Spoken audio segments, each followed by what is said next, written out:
ఒకే రక్తం ఒకే మనుషులు. రచన డాక్టర్ శ్రీ కొమ్మూరి వేణుగోపాలరావు గారు. చదువుతున్నది రాజ్యలక్ష్మి.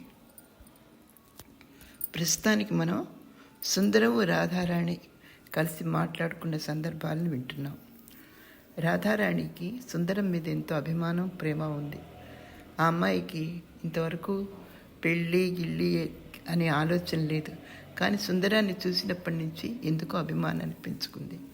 అతనికి వివాహం అయిపోయిందని తెలిసినప్పుడు కొద్దిగా నిరుత్సాహంగా ఉంది. కంటిన్యూ చేస్తున్నాను. ఇంత వేదనని దాచుకుని ఏమీ ఎరగనట్టు ఇన్నాళ్ళు తనతో నవ్వుతూ మాట్లాడిందా ఈ రాధారాణి అనుకున్నాడు. సామాన్యంగా కనిపించే ఈ అమ్మాయిలో ఇన్ని భావాలున్నాయా, ఇంత లోతుందా అనుకున్నాడు సుందరం. నటనలోనే కాదు, జీవించింది కూడా నటనలోనేనేమో అనిపించింది. అయినా కూడా సుందరం ఆ అమ్మాయిని అలాగే చూస్తూ ఉండిపోయాడు. అయితే ఇన్ని రోజులు ఇలాగే బాధపడుతున్నావా అన్నాడు. అవును, ఇన్ని రోజులు ఇంకా బాధపడుతూనే ఉన్నాను అన్నది. అతని గుండెల్లో ఏదో వాడిగా గుచ్చుకున్నట్టయింది. అందులో మన గురించి కాదు, ఎదుటి వారి గురించి కూడా ఆలోచనలకు చోటిచ్చాను అన్నది. ఇలా ఎన్నాళ్ళంటే ఏమో నేను చెప్పలేను అంది. మార్పు కోసమైతే మార్పు లభించదు, ఇలాగే జీవితాలు వెళ్ళిపోతాయి అన్నది రాధారాణి. కొన్ని నిమిషాలు ఇద్దరు ఏం మాట్లాడుకోలేదు. కానీ మౌనమే ఇద్దరి మధ్య ఉండిపోయింది. ఈ రాత్రి ఇక్కడే ఉండిపోకూడదా? ఉండిపోతాను, పర్వాలేదు, కానీ మరి పడుకునేందుకు వస్తే లేదుగా అన్నాడు సుందరం. ఉన్నంతలోనే సర్దుకుందాం అన్నది. రాత్రంతా ఇక్కడే ఉండిపోదామనుకుంటున్నాను అన్నాడు. సరే అన్నది. మరి నువ్వు?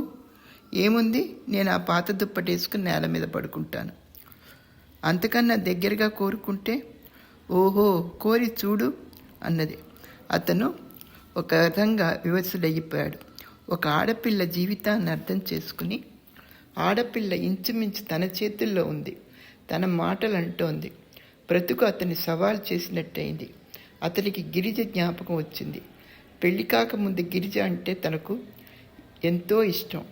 రాధారణ్యతో తను నిర్మించుకున్న పరిధి కళ్ళ ముందు కదలాడింది. ఈ రాత్రి సమయం ఇద్దరేమే ఉన్నాం, కానీ అతని మనసులో ఎందుకో గిరిజ కనిపిస్తోంది. ఏదేదో గిరిజ ఆలోచనలే వస్తున్నాయి.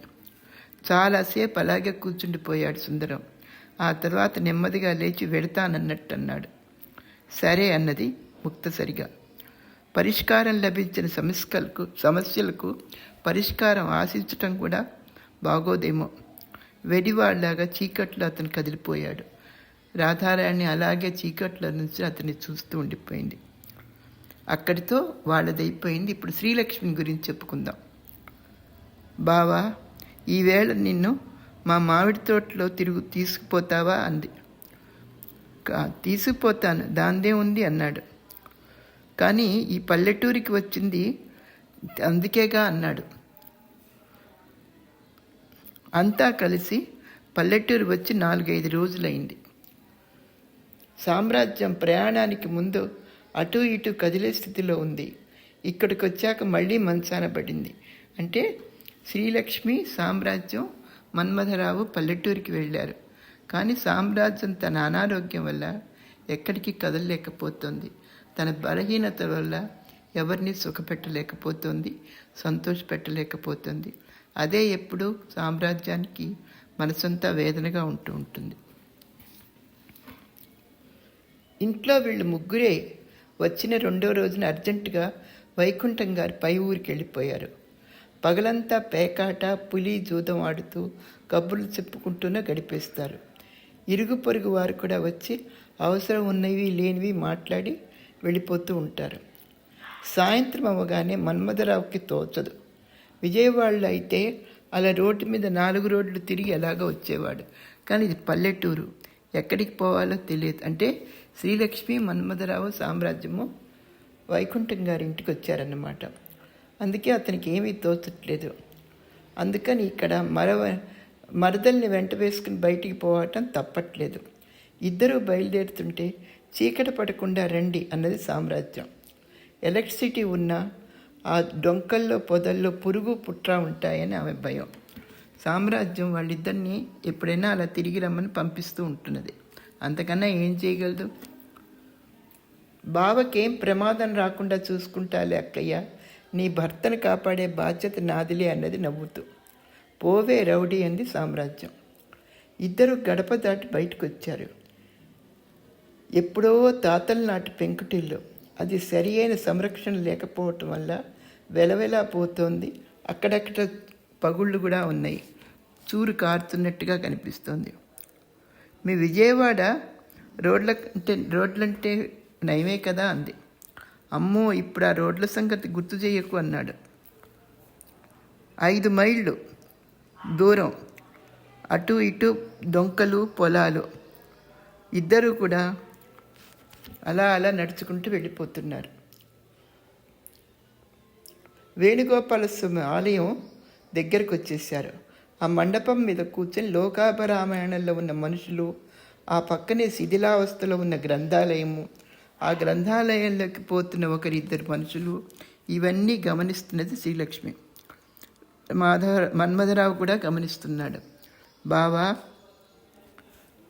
చూసావా వాళ్ళందరూ ఎలా చూస్తున్నారో మనల్ని అంది శ్రీలక్ష్మి.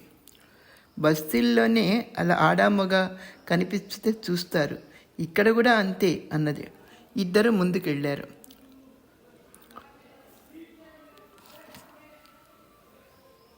దూరానికి రంగు పూసుకున్నట్టు ఆకుపచ్చని కొండలు, ఆ కొండల కింద పచ్చికతో పశువులు, అవన్నీ చూస్తుంటే ఎంతో ముచ్చటగా ఉన్నాయి. ఒకళ్ళ పక్కగా వాళ్ళు నడుస్తుంటే పక్కన ఏరు ప్రవహిస్తోంది. ఏటి పక్కగా చెంచులు తీసిన బిందెల నిండా నీళ్లు పట్టుకుని ఇళ్ళకెళ్తున్నారు. తోటలోకి వెళ్ళారు ఇద్దరు. తోటంటే తోటే, చాలా అందంగా బాగుంది. తోటలో ఇంచి వచ్చి తోటమాలి వచ్చి ఇద్దరిని కూర్చోమని చెప్పి గేటు తీసి పక్కగా తప్పుకున్నాడు. లోపల బోలెడు చెట్లు, ఎక్కువగా మామిడి, అక్కడక్కడ నిమ్మ, నారింజ, సపోటా, అన్నీ కన్నుల పండుగగా ముచ్చటగా కనిపిస్తున్నాయి. అన్నిట్లోంచి పరిమళాలు ఒక విధంగా మత్తెక్కిస్తున్నాయి. అవన్నీ చూసుకుంటూ ముందుకు సాగిపోతున్నారు ఇద్దరు. అన్ని రకాల పూల మొక్కలు, కదంబలు, కనకాంబరాలు, మల్లెలు అన్నీ గుబాళిస్తూ మంచి వాసనతో ఉన్నాయి. ఇదంతా నా కృషి అంది శ్రీలక్ష్మి సంతోషంగా, గర్వంగా. రోజు ఇంత దూరం వస్తావా నువ్వు అన్నాడు మన్మథరావు. రోజు కుదరదు బావా, అప్పుడప్పుడు వస్తాను నేను. లంకంత ఇల్లు, ఏ తోడు లేకుండా పిచ్చెక్కిపోతున్నట్టుంటుంది. అందుకని పుస్తకాలు, ఈ పువ్వులు, ఈ రెండే నా జ్ఞాపకాలు, వ్యాపకాలు. అవును కానీ బావా, నీకు మీ ఊళ్ళో బాగుందా, ఇక్కడ బాగుందా అని అడిగింది శ్రీలక్ష్మి. అక్కడ బాగుండదు. ఎందుకు? అక్కడ నువ్వు ఉండవుగా అన్నాడు మన్మథరావు. నవ్వేసింది. ఓహో అన్నది. ఇంత లోపల గబుక్కున చూపులు పక్కకు తిప్పేసుకుంది. ఆమె కళ్ళు ఆలుచిప్పల్లాగా మెరిసిపోయాయి. పో బావా అంది. ఆ రాత్రి చీకట్లో వెర్రివాళ్లాగా అతను తిరగటం గుర్తుకొచ్చింది సడన్గా శ్రీలక్ష్మికి. అలా ఇద్దరు నడుస్తున్నారు కానీ ఉన్నట్టుండి ఇద్దరు కూడా నిశ్శబ్దం అయిపోయారు. ఈ 5-6 రోజులు ఎన్నోసార్లు ఇద్దరికీ ఏకాంతం వచ్చింది. ఇద్దరికీ మనసులోంచి చెప్పుకోవాలన్న భావాలు వచ్చాయి, కానీ ఏదో చెప్పలేకపోతున్నారు. కానీ ఇద్దరి సాహచర్యం మాత్రం ఇద్దరికీ నచ్చింది. అంతలోనే విమర్శ చేసుకుంటున్నాడు మన్మథరావు. అక్కయ్య చాలా మంచిది బావా అన్నది. ఈ మాట ఎందుకన్నదో అర్థం కాలేదు. చాలా మంచిది, అవును చాలా మంచిదని గొణుక్కున్నాడు కాసేపు. అలాంటి వాళ్ళు చాలా అరుదుగా ఉంటారు బావా అన్నది మళ్ళీ. అవునవును, చాలా అరుదుగా ఉంటారని మళ్ళీ గొణుక్కున్నాడు కాసేపు.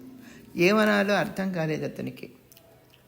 అతని ముఖం వాడిపోయినట్టుగా ఉంది. అరుదుగా ఏమిటి, అలాంటి వాళ్ళు ఆమె ఒక్కతే ఉంటుంది అన్నాడు. మంచితనం ఆకలిని తీర్చదని లోపల నుంచి మరో మన్మథరావు గొణుక్కుంటున్నాడు, తిట్టుకుంటున్నాడు, తనలో తానే విసుక్కుంటున్నాడు. బావా, నాన్న నాకు పెళ్లి చేస్తానంటున్నాడు బావా అన్నది అతని వైపు చూస్తూ. మంచిదేగా అన్నాడు.